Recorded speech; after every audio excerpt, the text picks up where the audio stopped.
So we are doing our first official giveaway on this channel. So you might want to stick around until the end of this video for that details. So in this week's episode, we are going to build our first round epoxy coffee table. And I am going to take you on this journey and show you our step-by-step methods and techniques we took in achieving and manufacturing the perfect round epoxy coffee table.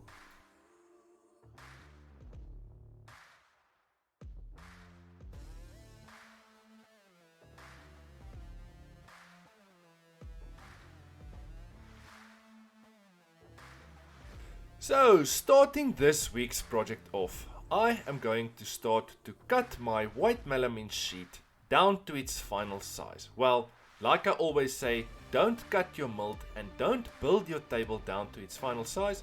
Always make sure to manufacture your table slightly bigger lengthwise and widthwise. So, I agreed with my client that we are going to build this table in 1.2 meter radius.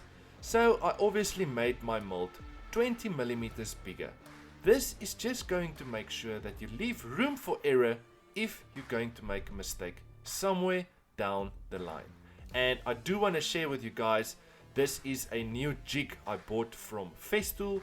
You clamp it to your router and then you clamp the jig to your FESTOOL track, and then you have the perfect setup to cut a radius perfectly.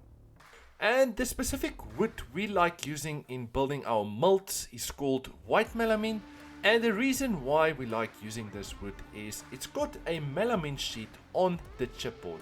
This is just that when you're going to pour your epoxy, the epoxy is not going to penetrate into the wood. Like if you're going to use superwood MDF board, you have to apply duct tape to your MDF superwood to make sure the epoxy is not going to penetrate into the wood.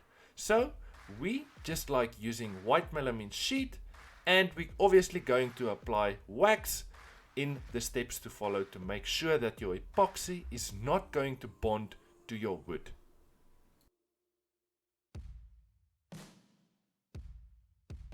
When I originally consulted with a client and they asked for a round coffee table, I had a piece of slab in stock I had in mind for this project. So we took it out of stock and we placed it over the mold and we shifted it around to get a good idea of how the end product is going to look. And I obviously didn't get a good feel for this project using this specific slab, so we had to move on to the next step and to go to plan B. So plan B, I had these cookies lying around in my shop and I really didn't know what I was going to do with it. It was odd, it just didn't stick with any design, and this is when I thought to myself, let me just place the cookies on the white melamine sheet to see how the layout will look.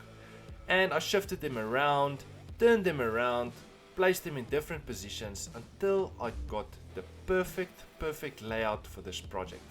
I consulted with my client and they were super happy with the design, and we had to go ahead to manufacture the perfect round epoxy coffee table. Moving to the next step in our project, and that is to cut our cookies in a radius. And as you can see, I'm just marking on the underside of my cookie where I need to cut with the bandsaw I haven't got. And the reason why we cut our cookies in a radius is to have your cookie sit perfectly in the mold when we're going to cast our epoxy. Luckily for us, our landlord had an ancient bandsaw all the way from Noah's Ark. This thing is super old. It's custom built, and this video is shot in real time, as you can see. And you can see this bandsaw is literally moving at less than 1 kilometer per hour. And it took us around about 3 hours to cut 3 cookies to have them fit perfectly on the inside of our mold.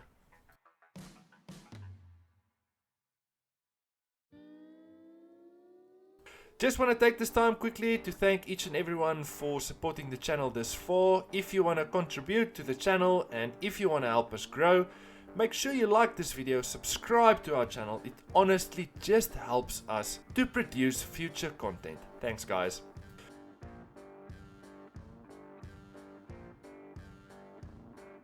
Moving to the next step in our project, and that is placing our cookies on our melamine sheet. This is just to get the client excited, take some pictures, take some videos, do some Instagram reels, post some stuff on Facebook. This is honestly the first time that you can see the end result on your project.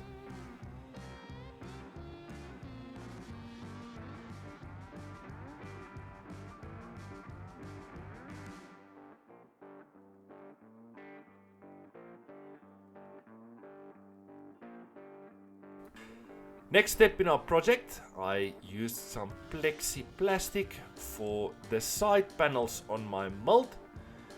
This is to make sure that when you're going to pour your epoxy, the epoxy is not going to leak out. And always make sure that the side panels you put up is slightly higher than the wooden slabs you're going to place inside. And you obviously have to make sure to apply some silicone on the inside of your mold. I'm not too sure what the Americans call it, like caulk or caulk or caulk or something. I'm not sure what you call it. In South Africa, we call it silicone.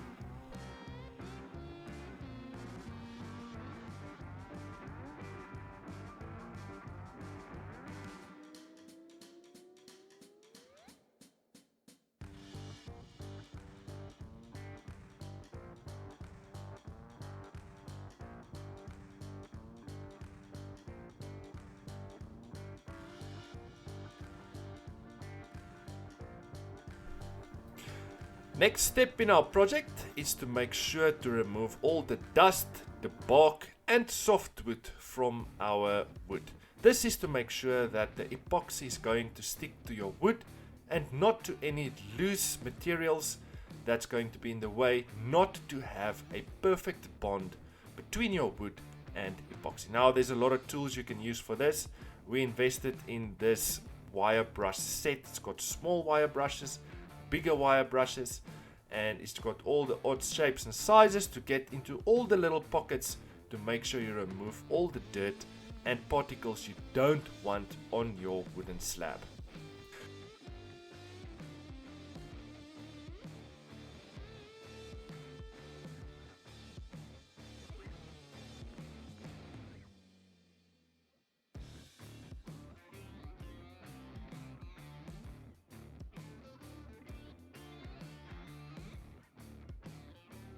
Now just taking our mold to the inside of our shop, because we've got a small dust-free area, and this is also critical when you're going to pour epoxy, is to make sure there's no dust in the air.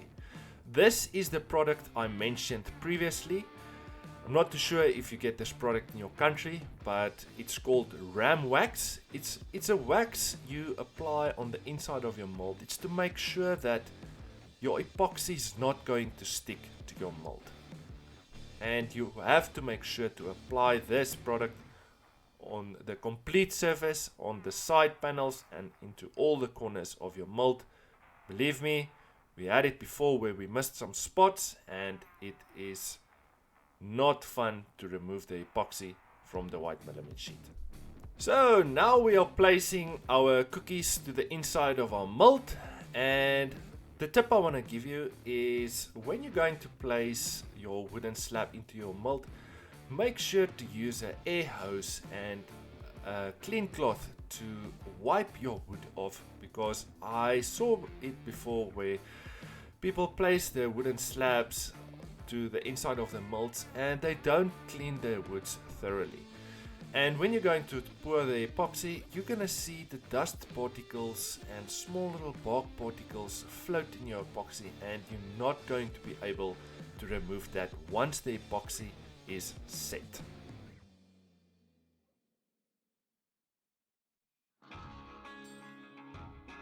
So, wood obviously floats when it gets in contact with any liquid, and the next step is to make sure to clamp your pieces of wood down And I recently invested in these pony clamps, and I do have to say they are super strong, and they clamp our workpieces down very hard.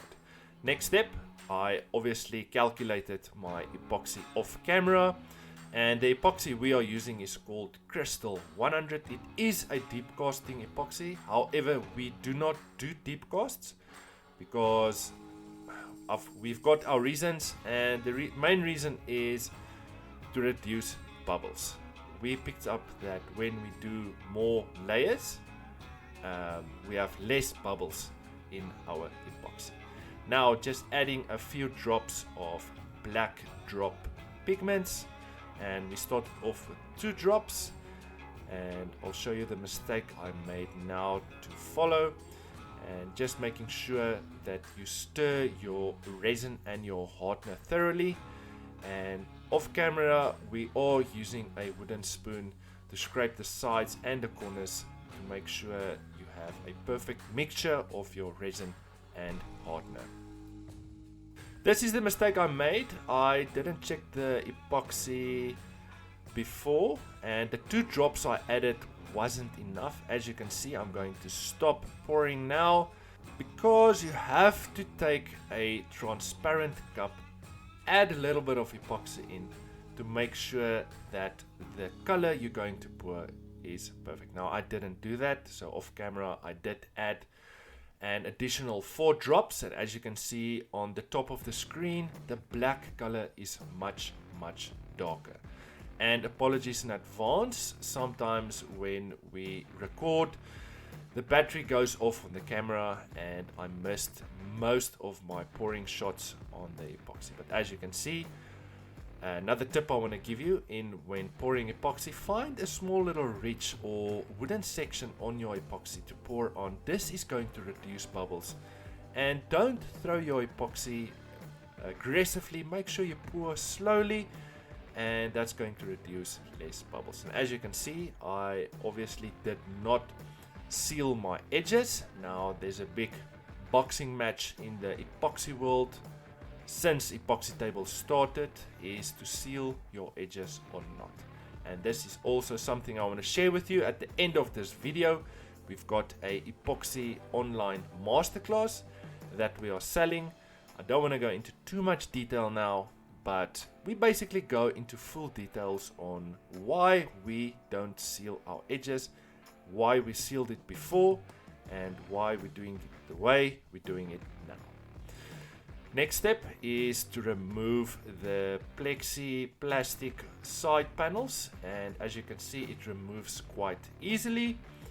And as you can see, I obviously missed a few spots of applying the wax to the side panels, and I struggled a bit to remove the Perspex, but this didn't worry me too much because I know once we're going to place our coffee table on our CNC machine, we will be able to remove this easily.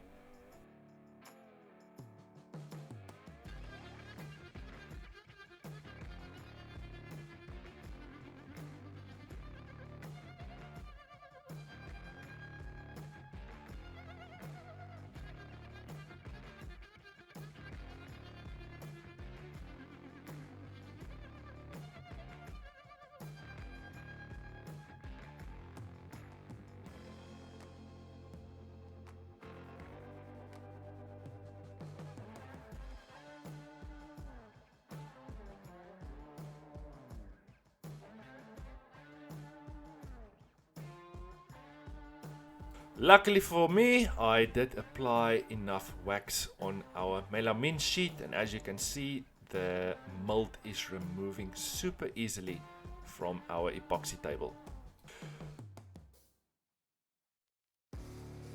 So heading down to our local CNC supplier, my good friend Dorian. He's got a very big CNC machine, and we basically do this step on all our projects. As you can see, the top of our wood is obviously not leveled, and we basically pour to the maximum depth to where the lowest point of the wood is. And then we place our project on a CNC machine. This is to make sure that you have a flat surface between your epoxy and your wooden section. And advice and tip I want to give you is when you're going to place any project on a CNC machine is to make sure that your router bit is moving at a very high speed, but the head of the router needs to move slowly if it makes any sense at all. Obviously, repeating this step both sides of our table, it's super critical to give the client exactly what they're paying for.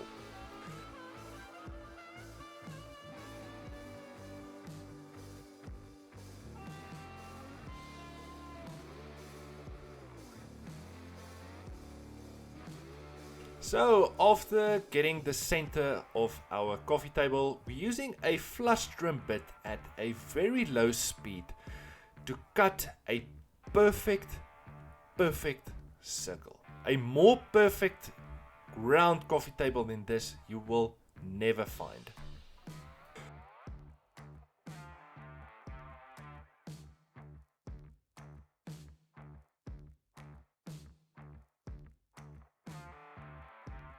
Most probably one day when the channel has more than 1 million subscribers, we will most probably invest in our own CNC machine. So make sure you subscribe so we can get our CNC machine.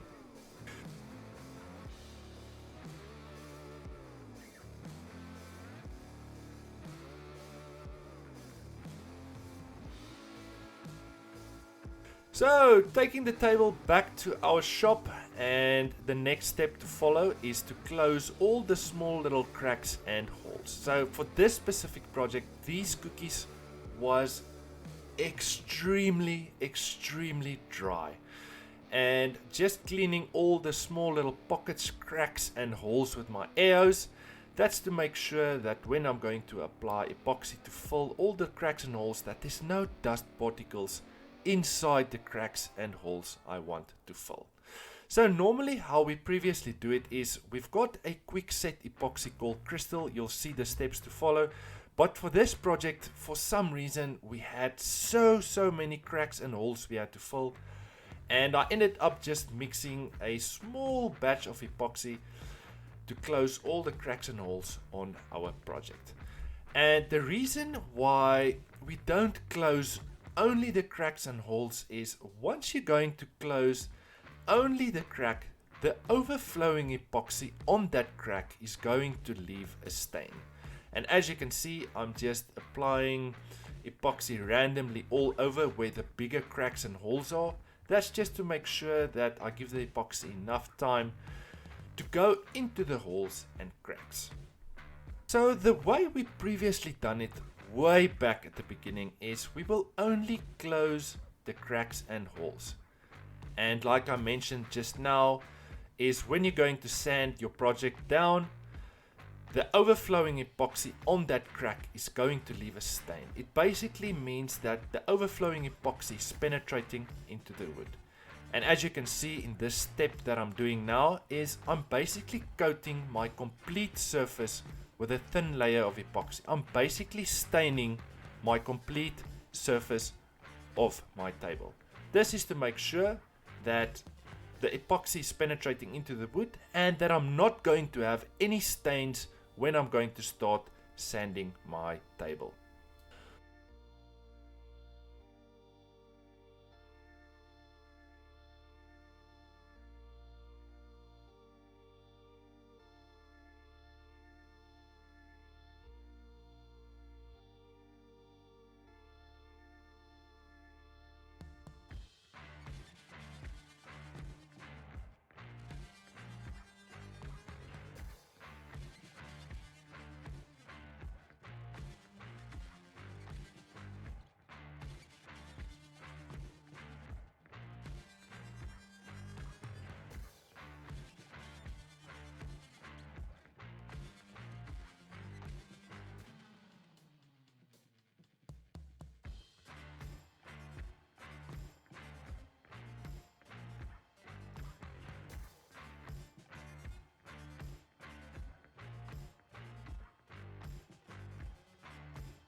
So off camera I did sanded that layer of epoxy down with my FESTOOL ROTEX machine and a 80 grit sandpaper.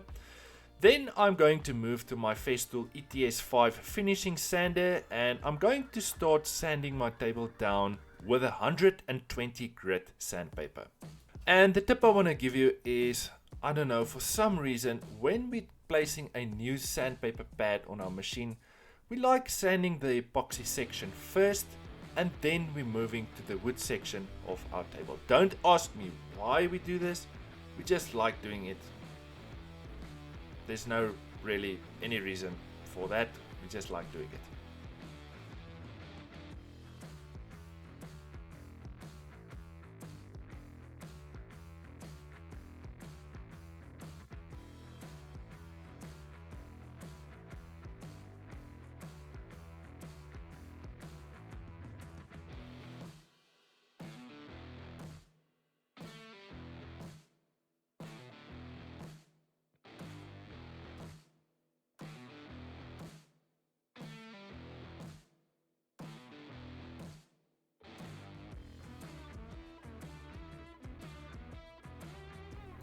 So the previous step we done was covering our complete surface with epoxy.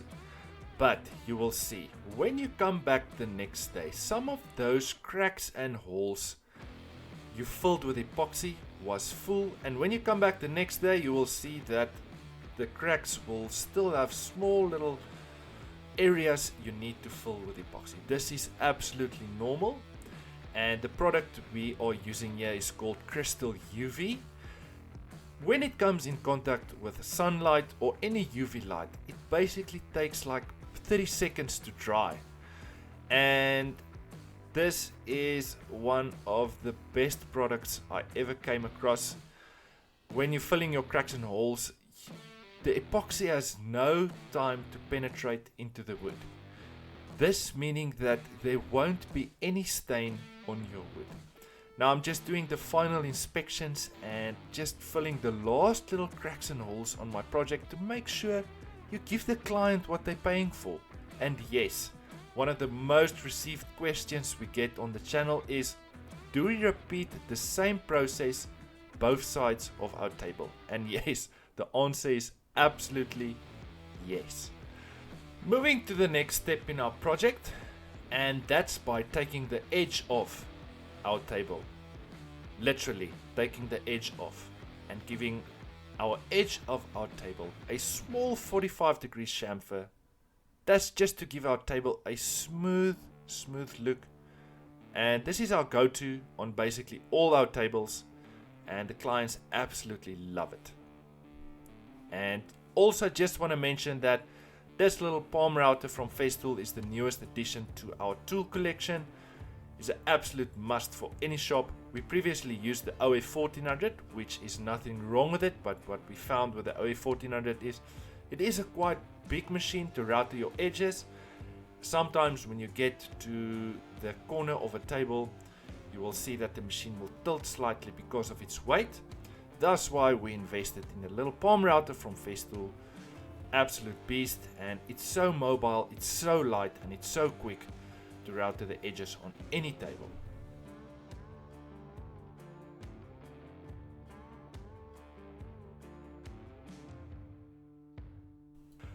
Obviously just signing all the pieces that goes out of our shop, and that's just to give it our custom brass craft house logo to sign this beast of a table. Now next step, this is not a polishing stage. We only sanded this project down to 400 grit. Then I'm taking out my FESTOOL polish machine with a sponge under. That's just to remove any marks or dust for the oiling steps to follow. So for this project we are going to use Odie's oil. This is lately our go-to oil on all our epoxy projects. Don't ask me why, well, ask me why. This gives us the perfect finish for our epoxy projects. Basically can sand our projects down to whatever grit our heart desires, and like I mentioned, for this project we sanded down all the way to 400 grit. and we're using a very old orbital sander, and the reason why we do this is the vibration of the machine basically massages the oil into the wood. And we will typically start with a first coat of Odie's Oil Super Duper. Now the Super Duper range is a more liquid type of oil. Now we believe this first coat penetrates into the wood, and then we will wait about 1 hour, we will wipe it off, we will wait 24 hours, we will come back the next day, and then we will apply the original Odie's oil on our project. Now, for the giveaway for this week's project, we are going to give away one of our online epoxy masterclasses. Now you will see at the end of this video, we will have a small preview of what we have to offer, and to be able to win this masterclass, you have to like this video, you have to subscribe to the channel, and you have to comment down below that you have done so. Good luck to everyone. We will most probably do the draw next week, and if you want to find out who won, down in the description of this video you will find the details to our social media pages. That's where we will announce the winner of this masterclass. Now the masterclass costs $90, and there will obviously only be one winner of this masterclass. Now each week we are releasing a new video, and there will each week be a new winner to this masterclass. Thanks guys, enjoy the final product, and remember to check out the last part of this video where we're going to do a small preview of this masterclass. Thanks guys, enjoy the video, and I'll see you next week with another super cool project. Cheers.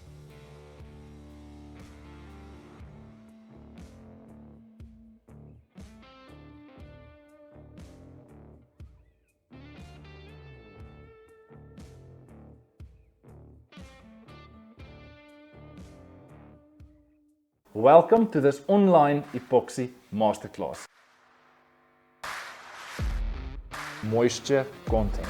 You heat right into the core wood species to remove the bark with an aggressive steel wire brush. Table design, slab preparation, building process, epoxy mold. Release agent wax, calculate epoxy. 7, 8, so we got 16 points. Mixing epoxy, color, consistency. Whether to seal your live edges or not. Pouring epoxy. Sanding between layers, sanding grooves inside your epoxy. Dealing with bubbles. Maximum depth, curing time. Removing the table from your mold. A local CNC supplier. Start sanding, cutting your table to size and edge. Filling the cracks and holes. Smoky finish, high gloss see-through finish. Wood surface finishing, tabletop supports. To drill into our wooden section. Our online epoxy masterclass is finally here. It's 4 hours of masterclass where I'm going into detail on how we build all our epoxy tables, where I'm going to teach you from start to finish how to build a epoxy table successfully. I'm going to show you all our methods and techniques we take in our everyday business building epoxy tables successfully. Down in the description of this video, you're going to find the details on how to purchase this masterclass. You don't want to miss this one.